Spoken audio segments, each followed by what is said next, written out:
Señor, bendiciones una vez más del Dios Todopoderoso, en el nombre de Jesús. Seguimos por estos medios, edificando a los hermanos, edificando a la iglesia. Y hoy quiero hablarles de un tema, hermanos, que se llama el espíritu de religiosidad y la acusación. El espíritu de religiosidad y la acusación. ¿Qué me motiva a mí a grabar este contenido, a ponerle este tema? Bueno, para hacer la introducción, primero debo argumentar lo siguiente. Estaba los otros días observando unos hermanos de un país por ahí de América Latina. Me reservo el nombre porque ni siquiera quiero mencionarlos. Vale la pena. Yo le tomé la palabra puesto que ellos se dedican solamente a acusar a los siervos de Dios. Pero algo importante yo aprendí, que cuando yo tomo la palabra de ellos, yo noto como que no son voces autorizadas, son personas que no fluyen en el Espíritu Santo. Pero quise hacer algo que es lo siguiente, que yo comúnmente lo hago, siempre lo hago, antes de yo tomarle la palabra a alguien o verificar si la persona está hablando verdad, pues lo cuelo a la luz de la palabra uno y a la luz del Espíritu Santo, lo someto a prueba y presento los casos, diferentes casos al Señor. Oro al Señor antes de yo emitir cualquier juicio, cualquier valoración en ese sentido. Yo oré por esto y cuando oré, pues ciertamente recibí la ratificación del cielo de que esas personas hablaban la verdad, pero había algo que sucedió que yo quiero compartir con ustedes hoy. Cuando yo logro escribir a esas personas, escribo a su correo, porque no tienen número, no dejan número, como hacen la mayoría de ministros. No sé de qué se esconden, será para que no los molesten, porque muchas veces es tedioso, porque dicen que el ministerio tiene una alta responsabilidad y mucha gente lo llaman para insultarlo, otros dicen que es porque le dan seguimiento a través de su número, que la élite, que para matarlo, etcétera. Se presentan tantas excusas. Yo digo que a veces es una falta de responsabilidad de un ministro vivir escondido. El público necesita, obviamente, conocer a sus líderes y tener una forma de comunicarse. No digo que el teléfono sea la única manera, también uno puede dejar los correo electrónico. Pero yo quise escribirle a esos hermanos y cuando le escribí, le dije, wow, le tomé las palabras a ustedes y yo recibí la confirmación de lo que ustedes estaban denunciando. Y cuando esto sucede, pues de manera jactanciosa, de manera orgullosa y de forma un tanto orgullosa, sí, vamos a decirlo así, me responde, mire, nosotros no le escribimos a usted, nosotros vimos su contenido y no le escribimos a usted. Usted fue quien nos escribió a nosotros. Digo, oh, ¿y qué pasó acá? Digo, claro que ustedes me devolvieron cuando yo les saludé. Tengo las evidencias. Entonces, cuando me responden de esa forma, yo pude darme cuenta que en su interior, en esos hermanos que hacían las denuncias por las redes sociales, que tienen una cuenta, yo sopesé que en ellos había un espíritu de religiosidad. Primero no dan su nombre, no dicen de qué denominación son.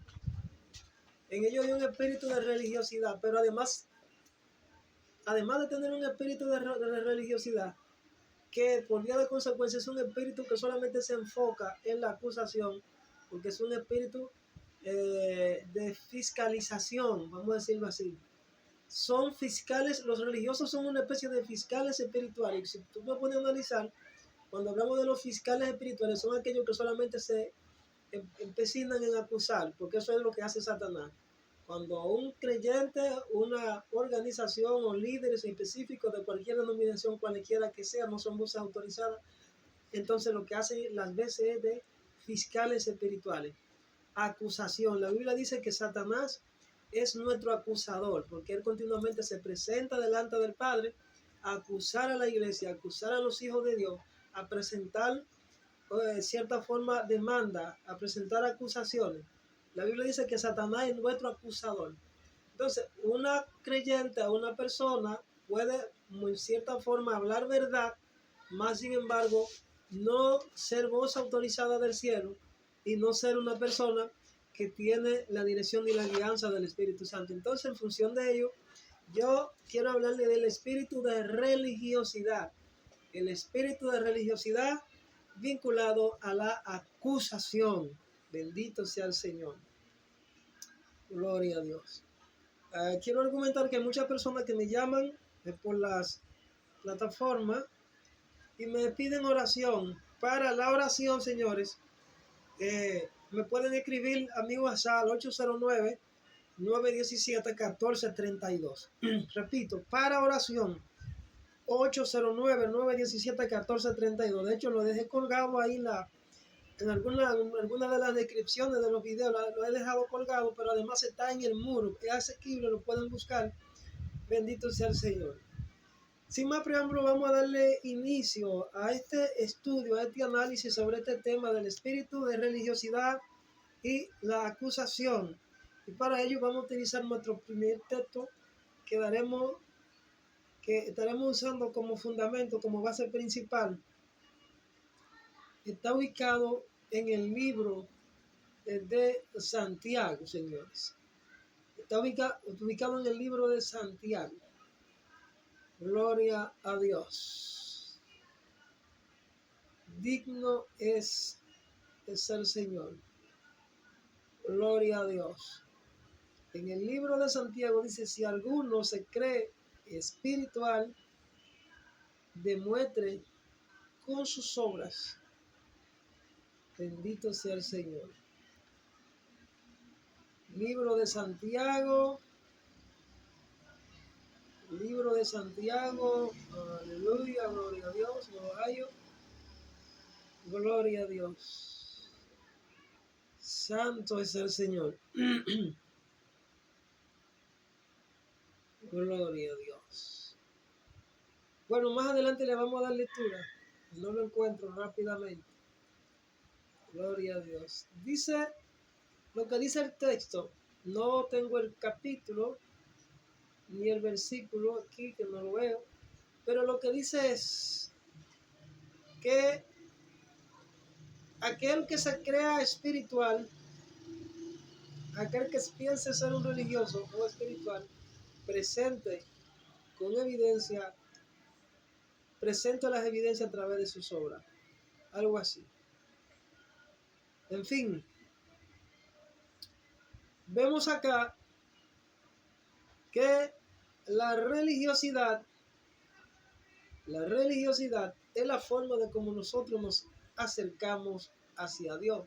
Algunos definen la religiosidad, señores, como aquella experiencia espiritual que manifiesta conducta de una determinada religión formal mediante unas creencias, unas prácticas y rituales específicos. La religiosidad, no estoy hablando de religión, sino religiosidad. La religiosidad es la experiencia espiritual que manifiesta conducta de una determinada religión formal mediante unas creencias, unas prácticas y rituales específicos. Por tanto, para ponerle el primer ejemplo, el judaísmo. Gloria a Dios. Entonces, la religiosidad, señores, espiritualmente hablando, la religiosidad espiritual per se, involucra la conciencia de un poder superior y una relación de armonía, paz y tranquilidad, una forma de comprenderse a sí mismo y la manifestación de plenitud personal. Gloria a Dios. Mientras que la religiosidad involucra la práctica de la creencia y la misma espiritualidad en un dogma determinado. Vamos a tratar de explicar eso. Miren, la religiosidad, espiritualmente hablando, implica que tú eres una persona con la conducta, vamos a decirlo así, Cuando hablo de la conducta, implica la mente, la forma de pensar, educado por la palabra de Dios. Tú eres una persona con una mentalidad y una conducta educado por la palabra de Dios. O sea, tú actúas en base a lo que la Biblia, la palabra de Dios, dice. Y no, esto no implica que quizás tú no falles, no es eso. Sino que una persona que trata de caminar bajo unos estándares y una moralidad conforme a lo que el Padre nos dejó establecido en su palabra. Son las reglas de vida. La Biblia es nuestra regla de conducta, la Biblia es nuestra regla de fe, es nuestra regla de acciones, de actitudes, de comportamiento. Nos dejamos dirigir por lo que la Biblia dice. Cuando la Biblia dice, por ejemplo, en el Decálogo, en el Éxodo, capítulo 20, no matará, no hablará falso testimonio, no codiciará, amarás al Señor por encima de todas las cosas, honrará a tu padre y a tu madre, etcétera, etcétera, etcétera. Y está hablando de conducta, de una conducta moral que nosotros debemos tratar de comprenderla y, además de comprenderla, aplicándolas a nosotros mismos para poder vivir esa realidad espiritual que la Biblia dice que se llama santidad. Entonces, está conectado a los niveles de conciencia de cada uno de manera particular y es un poder superior. Entonces, la religiosidad espiritual implica una relación con el Espíritu Santo. Lo voy a repetir de nuevo. La religiosidad espiritual implica tener unos niveles de conciencia iluminados por el Espíritu Santo, tener conexión con el Espíritu Santo. Entonces esto implica una revelación superior y una relación en armonía de paz y gozo en el Espíritu Santo, como lo dijo el Señor Jesucristo. Porque el reino de Dios no es comida ni bebida, sino justicia, paz y gozo en el Espíritu Santo. Gloria a Dios. O sea, esto, como dice acá en mi nota, tratar de entenderte y conocerse a sí mismo. Conocerse a sí mismo es una de las tareas más difíciles, como diría un filósofo. Conocerse y comprenderse a sí mismo es la tarea más difícil. Implica tú conocer tus debilidades. Más si me conoce trata que estamos llamados a ser probados de manera continua. Entonces, la religiosidad espiritual por un lado y la religiosidad espiritual y la religiosidad per se son dos cosas diferentes. Entonces, la religión es la manera de cómo nosotros, cada uno, nos acercamos a Dios. Entonces, las prácticas, la práctica involucra esa forma de creencias, la forma de creencia, de principio, de mandamiento, de doctrina. Y por ello que siempre voy a mencionar que en el libro segundo de Juan, capítulo 1, verso 9, dice, cualquiera, que oye lo que está diciendo el apóstol, cualquiera que se extravía, cualquiera que se desvía, cualquiera que se extravía de la doctrina de nuestro Señor Jesucristo, dice, no tiene a Dios. Por tanto, un punto fundamental que todo creyente en Dios, en Yahweh, todo creyente en Jesucristo debe tener en cuenta a la hora de tú discernir entre lo bueno y lo malo, entre lo que es correcto y lo que es incorrecto, entre lo que es luz y tiniebla, entre lo que es vida y lo que es muerte, es la doctrina. La doctrina es fundamental para tú saber a qué Dios tú le estás sirviendo, cómo tú descubrir los verdaderos de los falsos a través de su enseñanza, de la doctrina. Yo te puedo traer un mensaje muy efusivo, muy carismático, de corte evangelístico, traer liberación, traer algún tipo de bienestar, un milagro, qué sé yo, pero la base fundamental o la zapata que debe procurar un creyente en Dios, en Yahweh, es específicamente en la enseñanza, porque es lo que nos va a crear las bases y las condiciones espiritualmente hablando para que nosotros tengamos la revelación real de Dios en nuestras vidas. Por eso cuando Jesús le preguntó a Pedro, ¿quiénes dicen los hombres que yo soy?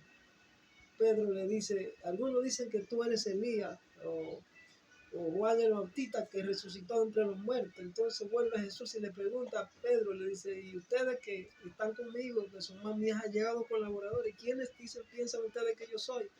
Responde Pedro le dice, tú eres el Hijo del Dios viviente, tú eres el Cristo, el Hijo del Dios viviente. Luego responde Jesús a Pedro y le dice, bienaventurado, dichoso eres, Pedro, porque no te lo ha revelado ni carne ni sangre, sino mi Padre que está en los cielos.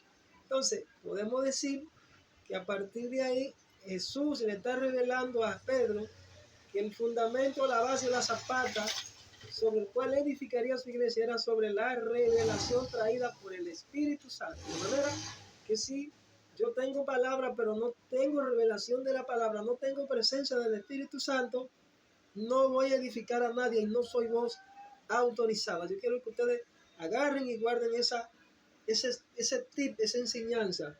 Muchas personas predican, pero no son voces autorizadas, no tienen la presencia del Espíritu Santo. Entonces son religiosos. Gloria a Dios.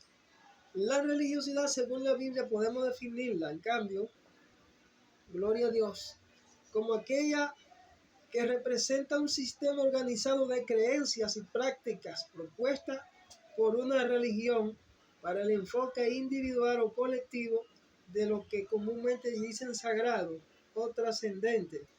Esto implica entonces de un Dios, de un poder superior, gloria a Dios, y esta realidad última, estando conectado a una doctrina específica compartida con un grupo. Gloria a Dios. Entonces, en el mundo hay más de 3.000 religiones, señores. Más de 4.200 y pico de religiones. Más sin embargo, tú tienes que entender y hacerte la pregunta, ¿cuál es la verdadera religión? Pues mira, yo vengo a decirte en este día que ninguna religión salva a nadie. Algunos que me han preguntado, Aaron, ¿cuál es su religión?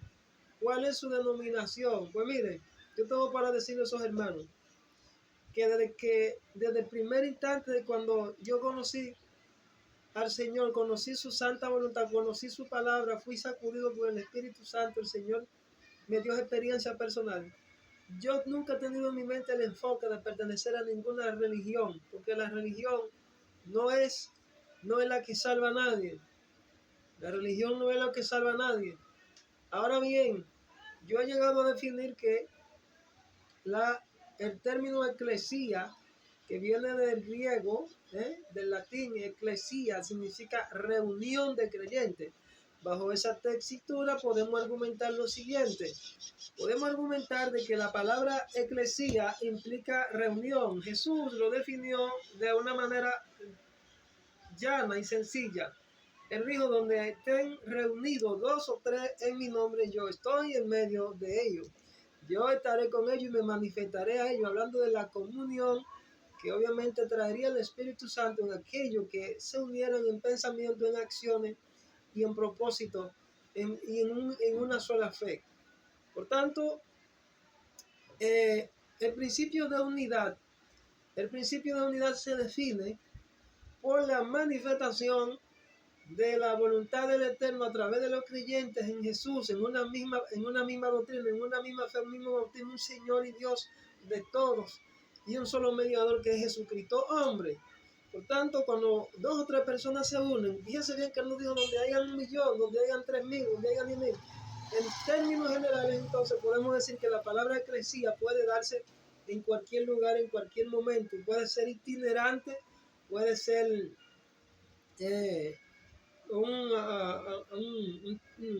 diríamos un altar colectivo, es un altar colectivo que puede ser itinerante y puede estar debajo de un palo, puede darse debajo de 4 paredes, puede estar donde quiera. A eso comúnmente se le llama eclesía, donde hay comunión de creyentes bajo un mismo principio, bajo una misma fe, bajo un mismo fundamento, bajo una misma revelación. Entonces se le llaman eclesía o iglesia. En términos generales entonces y espirituales, términos generales y espirituales, o en términos universales, podemos decir que iglesia puede hallarse inmersa en cualquier área geográfica, en diferentes puntos de este mundo, en cualquier lugar, en cualquier nación. Cuando 2 logran identificarse bajo esos mismos fundamentos que les planteé, entonces hay comunión y son iglesias. Espiritualmente, todo iglesia en términos generales significa todos los creyentes a nivel mundial que profesan una misma fe, que creen en la doctrina de nuestro Señor Jesucristo, que han aceptado su sacrificio como bueno y válido y que han aceptado de que obviamente Él murió y resucitó al tercer día y que Él es el mediador entre el Padre y nosotros.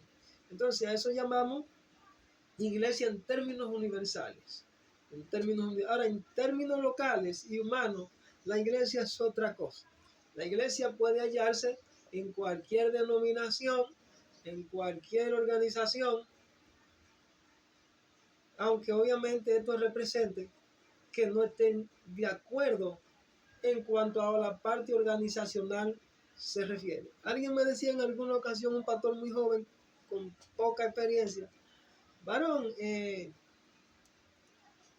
¿dónde tú te congregas? Digo, mire hermano, yo he sido rechazado por algunos pastores y mi mensaje no es aceptado muy fácilmente. El Señor me dijo, muchos te van a escuchar, otros no te van a escuchar. Y escuché a alguien que dijo, mira, hay gente que no califican para congregarse en ningún lado ni para pertenecer a ningún grupo. Y vieron muchos hombres que caminaron itinerantes en los tiempos de la ley, que fueron maltratados. De hecho, la iglesia, cuando la era apostólica, en los tiempos apostólicos, fue perseguida y no tenían un lugar fijo donde recostarse ni donde reunirse, porque eran perseguidos. En los mismos tiempos del apóstol Pablo estaban organizados, la iglesia estaba organizada, pero aún así se le hacía difícil. El mismo Pablo de Israel en algún momento fue itinerante, era rudimentario, vivía en el desierto y vivían de jornada en jornada, porque vivían en tiendas y esas cosas. O sea, la iglesia en ciertos aspectos es un tanto itinerante por causa de la persecución a veces. Pero sí, creo que la iglesia puede llegar a organizarse y hacer un gran papel aquí en la tierra y tener un gran impacto. Pero hoy por hoy vemos que aún las diferentes organizaciones que profesan con sus ideales creer en Jesucristo, tener una misma fe, tener una misma base revelacional de la palabra, no logran ponerse de acuerdo en varios puntos. La iglesia, como lo voy a decir, ha caminado en una decadencia espiritual y ha estado dividida. Por eso tuve, por ejemplo, la iglesia cristiana pentecostal que viene de la iglesia católica. Bien, también observamos otra corriente cristiana llamada los adventistas, que honran a una señora llamada Elena G. de White, una profetisa, que yo creo que algunos hasta la idolatran. No digo que quizás sean todos, pero yo entiendo que algunos idolatran a esa señora, una gran escritora, gloria a Dios. Pero vemos otra corriente cristiana que también dice creer en nuestro Señor Jesucristo y que tiene una doctrina, tiene muchos puntos de errores, que es la doctrina de los testigos de Jehová. Vemos también otra organización que profesan y creen en el nombre de nuestro Señor Jesucristo y promueven el Evangelio, pero también hay errores que son la iglesia de Jesucristo de los santos de los últimos días, la que comúnmente llamo mormón, que ellos honran a un profeta llamado José Smith, que Dios le entregó muchas revelaciones. Pero también vemos otras corrientes ideológicas que están dentro de la iglesia católica, que están fraccionadas. Bendito sea el Señor. En fin, hay tantas denominaciones cristianas y tú dices, pero ¿cuál es la real? ¿Cuál es la verdadera? Yo soy de lo que promuevo el mensaje, que obviamente no anda buscando denominación, no anda buscando organización, sino que predica un mensaje de amor, de salvación, un mensaje de restauración, de edificación y de unidad. Vengo hace mucho tiempo, hace muchos años promoviendo el mensaje de unidad. Yo creo que la iglesia en los últimos tiempos tendrá que unificarse, sacar la diferencia, sacar las confusiones. Y obviamente para ello debe hacerse, y creo que sí, Dios lo está haciendo y ha levantado hombres que están promoviendo un mensaje de restauración del altar de Dios, porque no solamente el altar personal, ni el altar colectivo, ni el altar de la ofrenda, ni el altar familiar. Yo creo que Dios, para ello, para restaurar esos diferentes tipos de altares, obviamente tiene que producir un cambio dramático dentro de la iglesia, para que luego pueda producirse el impacto de unidad. La iglesia está dividida, claro que lo está. Entonces, en esta última gran cosecha, todos tendrán que unificarse. La iglesia tendrá que unificarse y será conocida cuáles son los verdaderos. Gloria a Dios. En aspectos humanos deberá unificarse para alcanzar los objetivos y las metas. Lo que hay muchos, La iglesia ha venido funcionando como diferentes denominaciones u organizaciones y ministerios también, de manera independiente, puesto que tenemos los famosos concilios, tenemos los famosos ministerios independientes, valga la redundancia, tenemos las asociaciones, tenemos los movimientos. Hay muchas formas organizacionales de cómo la iglesia ha venido desenvolviéndose. Y quizás en algunos países de América Latina no es que no tenga asidero jurídico y legal ante los organismos del Estado, ante las leyes, ante las normas, porque obviamente todos tenemos que someternos ante las, pero funcionan como simples organizaciones sin fines de lucro que están vinculadas a lo que son las fundaciones para hacer las ayudas sociales para que no ocurra lo que comúnmente se hace a través de donde quiera que haya un grupo, que son los famosos fraudes, porque el dinero siempre es un problema para personas que no saben manejarlo. Entonces yo entiendo que la iglesia tendrá que organizarse mejor para que pueda impactar a la sociedad. Entonces, eso es por un lado. Por otro lado, ¿qué función cumple la religiosidad, señora? ¿Qué función cumple la religiosidad? La mayoría usa la religión diciendo que la religión no implica relación, la relación es otra cosa. Las religiones no salvan a nadie. Usted puede estar en una organización, en un grupo, en una organización, y esa religión, esa organización, esa denominación no lo va a salvar a usted. Usted es quien tiene que procurar la manera de tener una relación íntima con Dios. Y para ello usted debe aprender a desarrollar su altar personal. Mucha gente que encuadra la salvación en cuatro paredes y dicen, y si tú no te congregas te vas al infierno. Eso es totalmente falso y fuera de orden. Yo entiendo que hay unos diseños según la Biblia, como dice el 1 de Corintios capítulo 12, que a uno puso en la iglesia apóstoles, profetas, evangelistas, maestros, los que administran. Y yo entiendo que la iglesia debe organizarse. Pero hoy por hoy la iglesia está en disgregada. La iglesia está disgregada. Y yo entiendo que la iglesia debe organizarse mejor. De hecho, muchas organizaciones, repito, predican y enseñan la doctrina de nuestro Señor Jesucristo. Cuando tú te vas a poner a analizarla, están disgregadas, parecido como si fueran partidos políticos. Hay gente que no representan o no pertenecen a ninguna, diríamos, organización. Operan bajo unos esquemas de ministerios independientes. Y por más unción y por más gloria que tú tengas, llegará un momento donde tú tendrás que organizarte y pertenecer a un grupo.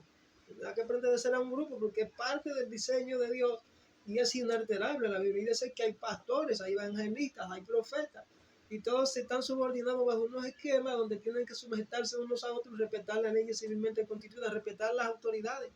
Por eso, obviamente, personas que tienen grandes ministerios, más sin embargo, no están regulados, no están asentados, no tienen asidero jurídico, no tienen asidero legal. ¿Bien? Y son pastores y están operando bajo unos esquemas y tienen grupos y tienen gente y cosas, pero deben organizarse. Puesto que entonces se cumple lo que dice la Biblia cuando nosotros hacemos esto, en Romanos 13, que debemos someternos a toda autoridad. Sométase toda persona a las autoridades civilmente establecidas, porque estas están constituidas por Dios, dijo el apóstol San Pablo. Entonces la iglesia debe organizarse, deben reunirse los pastores con los pastores, los evangelistas con los evangelistas, los profetas con los profetas. Y ese es el mensaje, uno de los mensajes de la restauración y de la reforma que yo he venido predicando. Obviamente cuando se levantan hombres con un gran testimonio que tienen las evidencias y las manifestaciones del poder de Dios bajo esquema de milagros, señales, maravillas y prodigios, Dios lo usa. La mayoría de esos cristianos líderes que han secuestrado la gloria de Dios por años y que no tienen quizá visión, no tienen revelación, no tienen conocimiento porque no se formaron, entonces no le permiten a estos muchachos, a estos jóvenes, a estos ministros que Dios viene levantando detrás, alzar el vuelo y ungirlo y catapultarlo para que ellos ocupen las funciones que deben ocupar, para que así se expandan en el ministerio, lo que hace que les cierran la puerta. Entonces hoy por hoy tenemos esa gran disgregación y tenemos una iglesia dividida que no sabe aprovechar el potencial que Dios ha puesto en su mano para que pueda impactar a los no creyentes. La iglesia deberá unirse. La iglesia deberá unirse y creo que Dios lo está haciendo. Estamos promoviendo el mensaje de la restauración del altar de Dios en ruina. Estamos promoviendo un mensaje de restauración, de edificación, no tan solamente de juicio. Gloria a Dios. Repito, una persona espiritual es aquella que tiene su mente educada por la palabra de Dios, que vive conforme a la voluntad de Dios y que su espíritu es guiado por el Espíritu Santo. Eso es relación. Gloria a Dios. La diferencia entre ser un religioso y ser espiritual. Ahí está la diferencia entre ser una persona religiosa y ser una persona espiritual. Las personas religiosas justifican sus acciones citando la palabra o acciones de algún siervo de Dios. Por ejemplo, en ese aspecto también puede confundirse porque ahí las personas tienden a seguir a líderes y cuando siguen a líderes y se desenfocan de Jesús, cuando se desenfocan de Dios, cuando se desenfocan del Espíritu Santo, entonces caen en la idolatría porque son personas religiosas, no viven conforme a la voluntad de Dios, no conocen al Espíritu Santo, no han tenido una experiencia con el Espíritu Santo y por tanto esas personas caen en tipo de condición de religiosas, o sea, o de religiosidad. Las personas espirituales, por otro lado, nunca buscan justificarse a sí mismos ante los hombres, sino que ellos dependen y confían en Dios, que siempre procuran tener un encuentro con el Espíritu Santo porque creen en el Espíritu Santo. Hay otras denominaciones incluso que no creen en el Espíritu Santo, dicen que eso es una fuerza nada más, ni siquiera le dan calidad de que es una persona. Entonces, esas personas religiosas están más interesadas en las opiniones que en la opinión de Dios. Diferencia entre religión y la religiosidad. Religiosidad refiere fundamentalmente a la práctica, mientras que el de religión pone el énfasis en las creencias y dogmas. Entonces, en cuanto a las creencias y los dogmas, hay gente que se enfoca más en los dogmas y en la doctrina, en las doctrinas extrabíblicas inventadas bajo unos esquemas de revelaciones y experiencias personales, más que lo que dice las Sagradas Escrituras. Entonces, caen en la degradación de ser considerados espiritistas. No son espirituales, esos son espiritistas.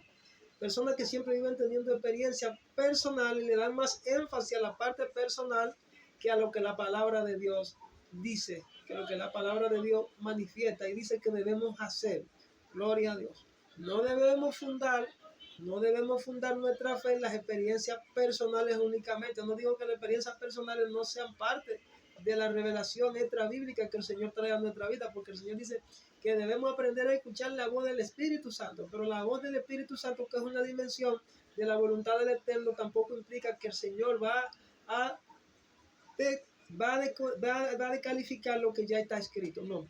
La Biblia dice que en Efesios 90 que debemos edificarnos por el fundamento de la revelación dada a los apóstoles antiguos, a los profetas, siendo la principal cabeza del ángulo Jesucristo mismo. O sea, esa revelación extra que el Señor trae a nuestra vida por el Espíritu Santo, que es voz de Dios en nuestro ser, no nos va a sacar de la dirección de lo que ya está puesto como el fundamento.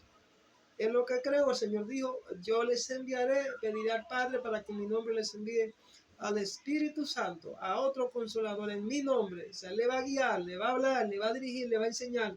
El Espíritu Santo es quien nos guía, nos enseña, nos redarguye, nos corrige, nos llena de poder y de sabiduría e inteligencia para así estar edificando a la iglesia. Pero si no tenemos presencia, tampoco vamos a poder tener la capacidad y la facultad de tener la revelación de lo que está escrito. Más bien tú podrías tener mucho conocimiento y eso quizás en algún momento leer la Biblia interpretarlo como un libro de texto cualquiera, como un libro de ciencias sociales cualquiera, más sin embargo no tener la revelación iluminada por el Espíritu Santo, puesto que necesitamos presencia para comprender la justicia divina, para comprender la voluntad de Dios. Obviamente necesitamos presencia de Dios manifiesta en nuestro ser interior. Gloria a Dios. Y eso entonces ahí ya tú sales de una condición de religiosidad a una condición de espiritualidad religiosa. Gloria a Dios. Bendito sea el Señor. En Santiago, el texto que quería darle lectura, como usarlo como base, vamos a darle lectura al grafo que lo encontré. Dice en Santiago, capítulo 1, verso 26, que es lo que dice el apóstol. Si alguno, dice él, se cree religioso entre vosotros y no refrena su lengua, sino que engaña su corazón, la religión del tal es vana. Punto neurálgico a analizar acá, que dice el apóstol Santiago en el capítulo 1, verso 26, que si alguno se cree religioso, ¿en qué contexto está hablando aquí el apóstol con relación a la palabra religiosa? Lo mismo que le planteo. Está hablando a la religiosidad espiritual, o sea, la forma de acercarse a Dios, pero que debe ser de manera correcta, dice él, que debe ser un conocimiento que vaya, dice, que vaya delineado, que vaya conectado a la naturaleza divina, de tener las virtudes del amor cristiano. Dice que debe tener dominio propio, porque dice, si no refrena tu lengua, tu religión es vana. O sea, ¿puede una persona con una religiosidad espiritual caer en un religioso? Claro, cuando tú pierdes la conexión de la naturaleza y la virtud divina en tu vida, entonces tú quedas fuera del radar de la espiritualidad real y te conviertes en un religioso más del montón. Gloria a Dios. Dice, si no refrena tu lengua, es lo que comúnmente hacen aquellas personas cuando quedan fuera de la cobertura del Espíritu Santo y comienzan a utilizar la Biblia sin la cobertura del Espíritu Santo. Entonces comienzan a ser agentes o instrumentos del enemigo y se vuelven jueces espirituales de la tiniebla. Lo voy a repetir de nuevo. Cuando tú has conocido a Dios, por ahí que viene la apostasía, según lo que establece en el libro 2 de Timoteo, capítulo 1 al 6. 2 de Timoteo, capítulo 3, 1 al 6. Dice y habla de un sinnúmero de comportamientos de los hombres de los últimos tiempos, de los cuales la iglesia, que cae en una decadencia espiritual o una frialdad espiritual, entra en ese estado de religiosidad que no es espiritual, sino que son personas que se vuelven como una especie de nube sin agua, no edifican. Obviamente ellos te dan 70 vueltas a un texto, te lo interpretan, te dominan el arameo, te hablan el hebreo, te hablan el latín y te hablan un sinnúmero de idiomas, más sin embargo son personas carentes de revelación iluminada por el Espíritu Santo, no tienen inspiración, porque ya son personas religiosas, son personas religiosas en el sentido negativo. Gloria a Dios. Son personas que operan bajo una religión banal. Esa es la palabra. Dice el apóstol Santiago, su religión es vana. Por eso lo voy a vivir recalcando y lo voy a seguir iluminando bajo el esquema del Espíritu Santo. El Señor dice en su palabra, ¿qué tiene que ver la paja con el trigo? Cuando tú veas a un ministro que no impacta a través de su palabra, ni trae edificación, ni mueve el espíritu, ni mueve tu alma, ni mueve tu sentimiento para un cambio, y no te edifica, su consejo no edifica, es de entenderse que esa persona no está bajo la influencia, dirección y guianza del Espíritu Santo, y está en unos esquemas de religiosidad banal, que está lleno de vanidad y confusión, tiene decadencia espiritual, ha caído de la presencia, ha caído de la gracia. El apóstol Santiago dice, la religión del tal es vana.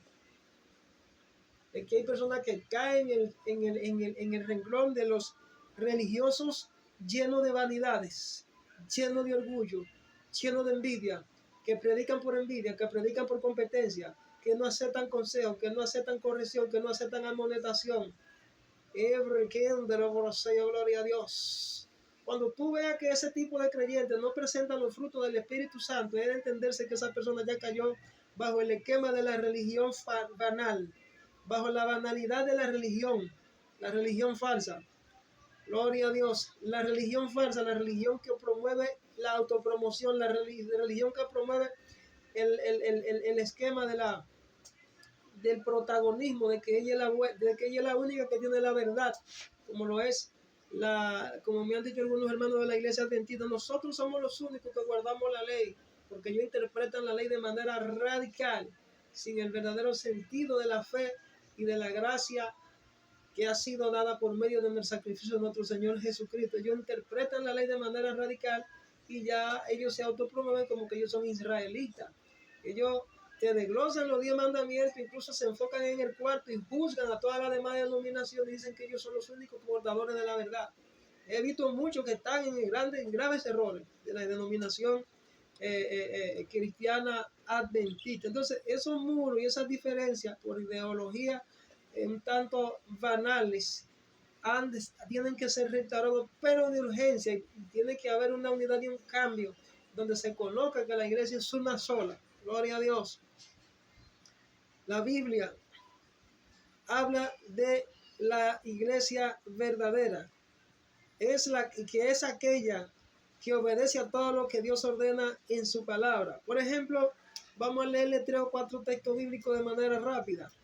En Lucas 24:27 dice que comenzando desde Moisés, que era en los tiempos de la ley, y siguiendo por todos los profetas, le declaraba en todas las escrituras lo que de él decía. O sea, Jesucristo se presenta desde el Génesis hasta el Apocalipsis. Para ello tendrán que buscar un estudio profundo de quién es Jesús, cómo venía la Biblia anunciándolo escatológica y proféticamente desde el Génesis. Pero obviamente para ello hay que detenerse a analizar cuál es la verdadera doctrina, por qué Jesús enseñaba esto y qué debemos nosotros hacer para iluminar a las personas para que no se dejen engañar por falsa creencia, por falsa doctrina y por falsas religiones. Porque obviamente estamos en los tiempos de apostasía, estamos en el tiempo final. Lucas 24, 20 al 44 dice, y les dijo, estas son las palabras que os hablé estando aún con vosotros, que era necesario que se cumpliese. O sea, el cumplimiento de lo que la palabra venía diciendo del tiempo de la ley, Jesús se lo anunció a los discípulos. Eso era necesario que se cumpliese todo lo que está escrito de mí en la ley de Moisés, en los profetas y en los salmos. O sea, todo lo que obviamente Jesús cumplió aquí en la tierra con su primera venida, tuvo su cumplimiento proféticamente al pie de la letra, porque ya en los libros de los salmos y en los profetas y en la ley de Moisés ya estaba escrito todo eso. Gloria a Dios. En el verso 44 y 45 dice además, y le dijo, estas son las palabras que os hablé estando aún con vosotros, que era necesario que se cumpliese todo lo que está escrito de mí en la ley de Moisés, en los profetas, en los salmos. Entonces les abrió el entendimiento para que comprendiesen las escrituras. O sea, ven ustedes cómo Jesús enseñaba a sus discípulos y él oraba continuamente al Padre por ellos para que les sean abierto el entendimiento, para que pudieran comprender las escrituras. Es necesario que en este tiempo oremos continuamente para que muchas personas que no entienden las escrituras, el Espíritu Santo, el Padre, le abre el entendimiento para que puedan comprender las escrituras y no sean engañados en el nombre de Jesús. Otra oración que Jesús hizo muy interesante, dice, Padre, apártalos en tu verdad, porque tu palabra es la verdad. No hay otra verdad en quien nosotros podamos ser salvos, sino en la verdad centrada en Cristo, en la doctrina de Él. Juan 17:17. Él oró al Padre y dice, santifícalos en tu verdad. ¿Qué significa santifícalos en tu verdad? Apártalos conforme a tu verdad, que ellos sean uno en mí, así como tú eres en mí. Eso fue lo que Jesús enseñó.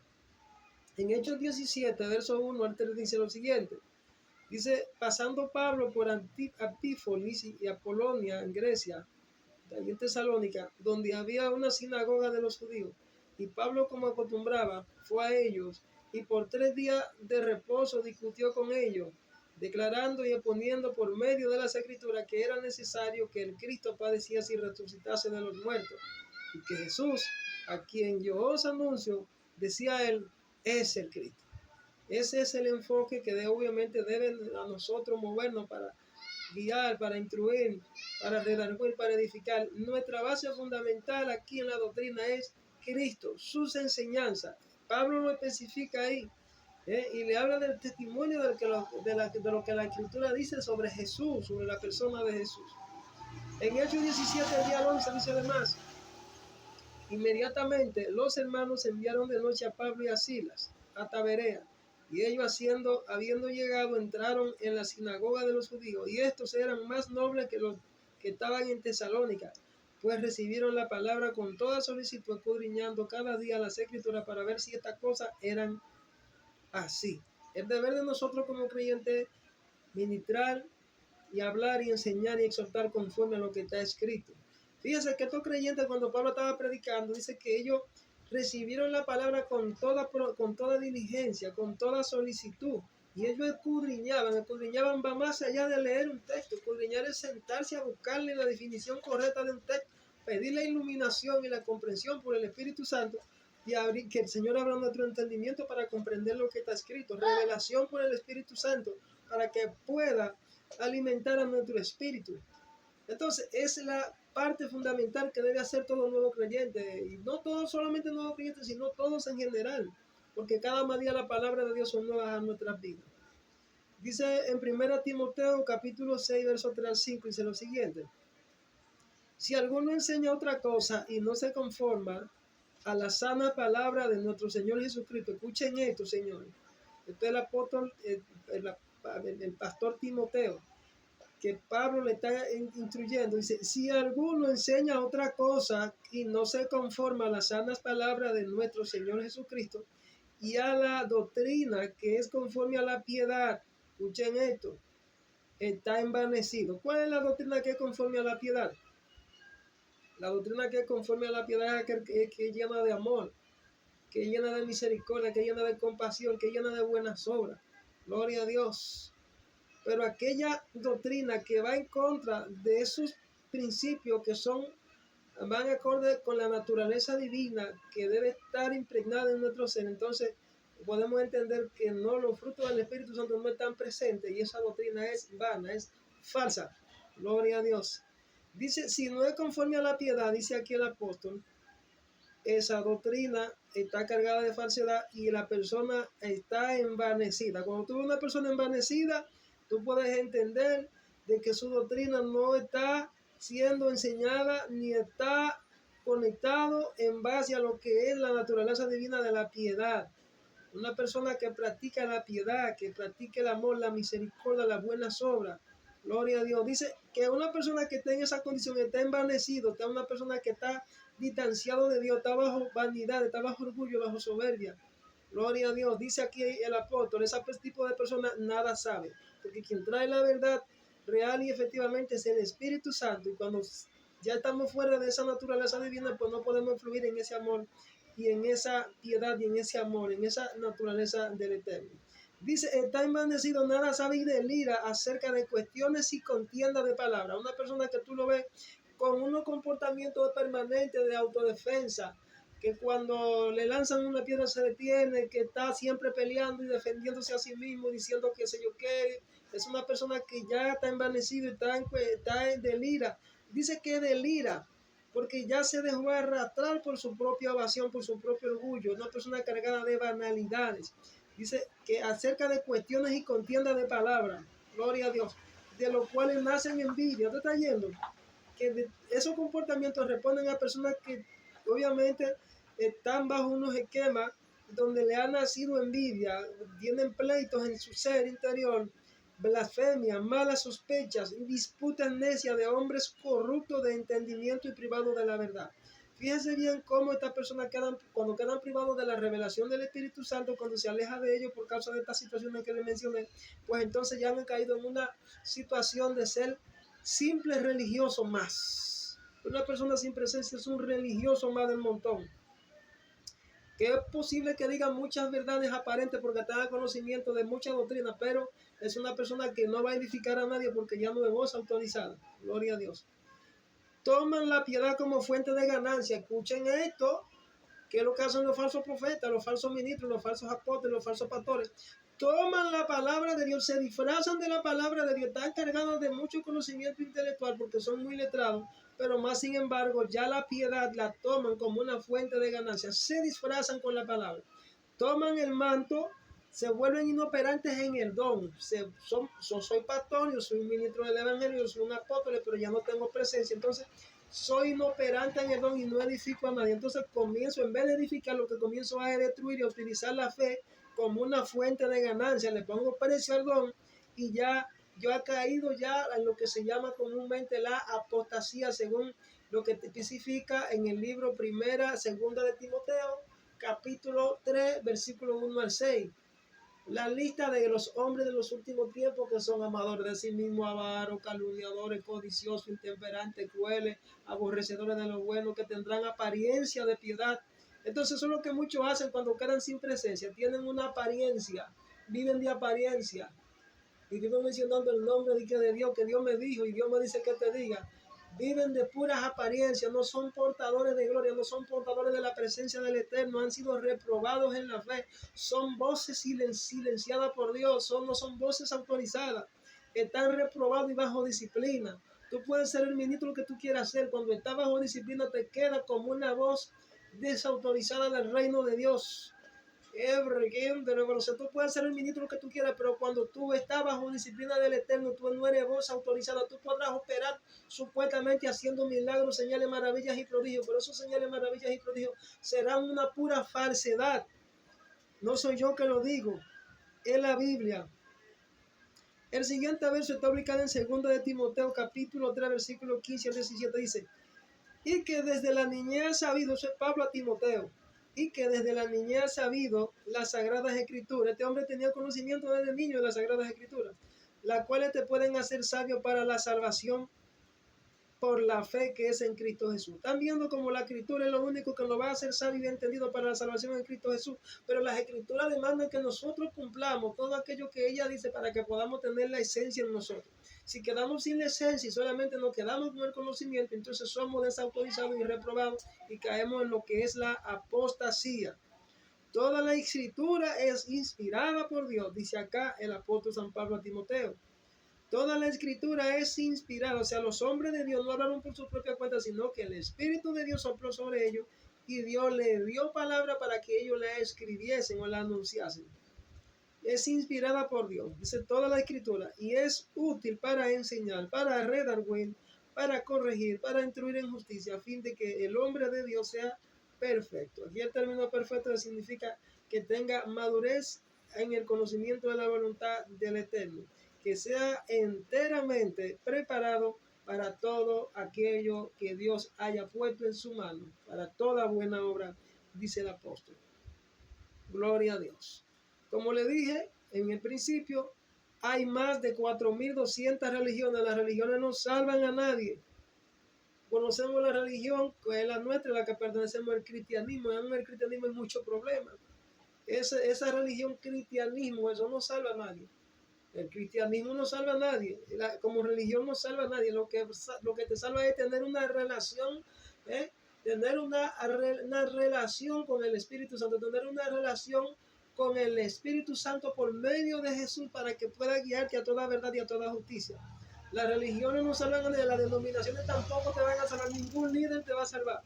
Gloria a Dios. Tenemos el cristianismo, tenemos el judaísmo, por poner algunos, tenemos el hinduismo, el bahaísmo y el islam, el neopaganismo, el taoísmo, el sintoísmo, el budismo, sijismo, brahmanismo, el jainismo, el hayasi, entre otras. Hay más de 4.000 y los datos quedan cortos porque yo entiendo que hay más religiones. Hay más en todo el mundo. Siguen siendo un número muy discutido. La religión sigue siendo una parte integral de la vida de muchas personas. El 84% de la población mundial se identifica con un grupo religioso. Aún el grupo que nosotros estamos, los hermanos que pertenecen a organizaciones que se identifican cristianas, pues debe entenderse que aún hay graves problemas. No va a encontrar, repito, tú no vas a encontrar ninguna organización que camine bajo una integridad, de una perfección absoluta. No la va a encontrar. Para darte ese tip, podemos ver acá en el libro de Apocalipsis cuando el Señor le hace la corrección a las 7 iglesias, a los 7 ángeles de las 7 iglesias. Todo le reconoció sus virtudes y muchos dicen, muchos exageran teólogos que ese mensaje está en Apocalipsis y refleja la condición espiritual de la iglesia en las diferentes épocas, en los diferentes tiempos, de que la iglesia siempre va a caminar con cierta incapacidad, con ciertas imperfecciones, que solamente será una iglesia perfecta cuando venga lo perfecto que es Cristo. Yo creo en eso. La iglesia es, en esos términos, imperfecta. Lo que hay son personas que Dios eleva de nivel y de conocimiento y de revelación y le pone a caminar bajo unos esquemas de perfeccionamiento espiritual, pero yo entiendo que la iglesia, en términos generales, es imperfecta. En términos humanos es imperfecta, puesto que solo será perfecta de manera absoluta cuando venga lo perfecto. Entonces, no va a encontrar ninguna religión o denominación que camine bajo unos esquemas de perfección absoluta. No lo va a encontrar. Yo entiendo que sí, hay líderes y ministros que Dios levanta con la capacidad de que caminen en esa madurez para que puedan influenciar e impactar a grandes masas y a grandes mayoría y sean salvos. Yo creo en eso. porque Dios escoge a su llamado y se escogido, para la redundancia. Dice aquí en 2 de Juan 1, 7 al 11, dice, porque muchos engañadores han salido por el mundo, que no confiesan que Jesucristo ha venido en carne. Es una doctrina falsa, Señor. Niegan a Jesús que ha venido en carne. Quien esto hace es el engañador y el anticristo. Mira por vosotros mismos para que no perdáis del fruto de vuestro trabajo, sino que recibáis galardón completo. Cualquiera que se atraviese y no persevere en la doctrina de Cristo, no tiene a Dios. El que persevera en la doctrina de Cristo, ese sí tiene al Padre y al Hijo. ¿Están viendo el engaño?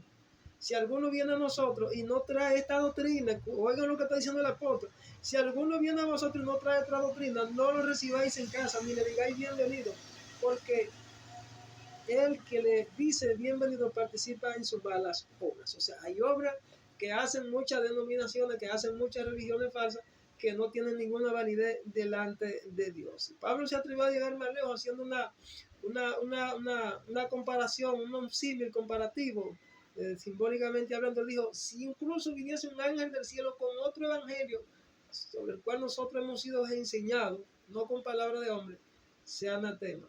Si alguno trae otro evangelio, el cual no sea este, que hemos aprendido de Dios, sea anatema. Entonces debemos aprender las bases fundamentales del santo evangelio de nuestro Señor Jesucristo para no dejarnos engañar. Él dijo cuáles son los frutos de aquellos que operan bajo unos esquemas de apostasía. Y hoy yo le estoy hablando del espíritu de religiosidad. El espíritu de religiosidad y acusación. El costo promoverte como que tú eres el único o la única organización o la única religión que conoce la verdad absoluta es un engaño, una mentira. Y eso es una posición de arrogancia, de orgullo y de banalidad. Cuando una organización se autopromueve como la única que tiene la verdad, como la de los mormones, la iglesia de Jesucristo, los últimos, y ellos se promueven y dicen que ellos son los únicos que tienen la verdad. Y he corregido a muchos hermanos de la iglesia de los mormones, de la iglesia de Jesucristo, los santos, los últimos días, lo he corregido.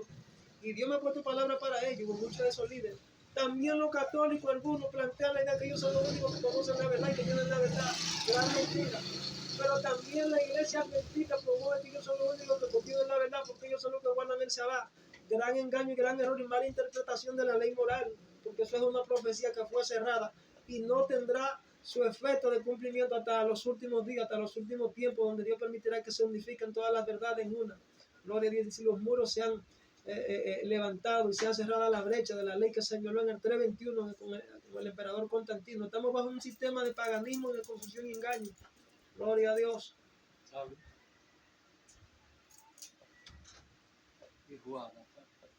Entonces, hermano, quería recargarle esto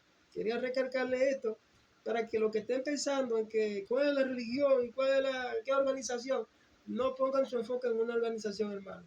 No pongan su enfoque en una religión. No pongan su enfoque en ningún hombre, ningún apóstol, profeta. Pongan su enfoque en Jesús. De que tenemos que, de alguna manera, unirnos bajo el esquema de una misma fe, una misma creencia. Obviamente tenemos que hacerlo. Entonces el Señor está llamando para que la iglesia se unifique, aunque sea en términos de concepto y definición, en cuanto a lo que es la voluntad de Él, para que seamos uno en cuanto a eso se refiere. Yo entiendo que tendremos que unificarnos en estos últimos tiempos porque Dios va a permitir o está permitiendo que la mata sea sacudida para que los que están maduros, pues, si llega el tiempo donde se han removido y se han cosechado, pues viene una gran cosecha. Pero la iglesia debe entender eso. Gloria a Dios. El principio de la religiosidad, de la banalidad de la religiosidad. ¿Cuál es la religión verdadera? Es que está enfocada en el amor. Como dice el apóstol Santiago. Y aquí la religión verdadera es visitar a los enfermos, ayudar a los huérfanos, ayudar a las viudas en sus tribulaciones, alimentar al que tiene hambre, dar de beber a los sedientos. Esa es la verdadera religión. No es ninguna organización que venga cargada de un sinnúmero de leyes sin sentido y prácticas que obviamente están cargadas de legalismo, que de hecho nos impide, el legalismo impide que la persona adore a Dios de corazón, porque eso crea una barrera donde tú no puedes relacionarte con los demás porque tú interpretas la ley de manera radical sin el sentido correcto del amor, la justicia y la misericordia del Eterno. La característica de la religiosidad son la creencia en la existencia de algo sagrado, como le dije, dioses, seres sobrenaturales, experiencias personales, la distinción entre objetos y espacios sagrados, imágenes, gloria a Dios, templos, objetos, nada de eso va a salvar a nadie, señor. Eso es una gran realidad. Entonces, como le dije, el legalismo es uno de los puntos de la religiosidad, el legalismo. Toma la ley y la isla de Dios. El legalismo toma la ley y la isla de Dios, quien dio la ley. El legalismo no busca obedecer a Dios ni honrar a Cristo, sino que obedece reglas que carecen de cualquier relación personal. No tienen intimidad con Dios, no conocen al Espíritu Santo los religiosos. No hay amor, no hay gozo, no hay vida, no hay pasión, y se vuelven una rutina, un tipo de mecanismo para mantener la ley al que llamamos eternalismo. O sea, viven una vida de apariencia y de un tanto de superficial. Entonces yo digo que hablo de las bases de la relación con Dios. Cuando no se vive una intimidad con Dios, la relación con Dios es superficial y no es verdadera, es una total religiosidad. Es una vida de apariencia, es una vida sin amor, sin gozo, sin paz, sin benignidad, sin la manifestación de la virtud divina.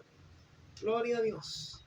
Otro aspecto de la religiosidad es el fanatismo religioso, que puede estar conectado a varias consecuencias. Se define por la fe ciega, la fe ciega, la percepción de los disidentes y la ausencia de la realidad. Aquellas personas que solamente se dedican a acusar, pero no son voces autorizadas. Hoy en día hay mucho de eso. Se usa mayormente para denigrar a las personas profusas en su proselitismo hacia una causa que puede ser de tipo religioso o político, un deporte, un pasatiempo, un hobby. Y todos lo censuran bajo unos esquemas de apariencia porque ellos entienden que la ley debe ser cumplida de manera radical. Interpretan la ley en un sentido estricto, sin amor y sin misericordia. Comienzan a ver que si el maquillaje, que si el pantalón, que si la moda, hermano, Dios tiene un trato personal con cada cual de manera particular. Yo entiendo que obviamente todo eso responde a una condición de pecado que está vinculada a las cosas del mundo, pero tú no eres convertirte en el juez.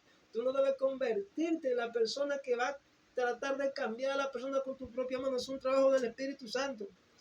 Nosotros obviamente cuando llegue el momento de la persona va a cambiar, no debemos dejar de alertarle esta gran verdad, pero debemos tener amor y misericordia, porque Dios va haciendo la obra de manera paulatina, de manera constante, de manera progresiva en el ser humano. La santificación es progresiva, así como el conocimiento y todo lo que Dios hace en nuestra vida. Entonces encuadran la salvación y ponen a la persona entre la espada y la pared y lo mandan al infierno porque esas personas no tienen misericordia, tienen una religiosidad, interpretan la ley de manera errada. Entonces ya esas personas lo que están es, ya no están edificando, ya lo que están es destruyendo y sacando personas del reino y mandándolo al infierno. Gloria a Dios.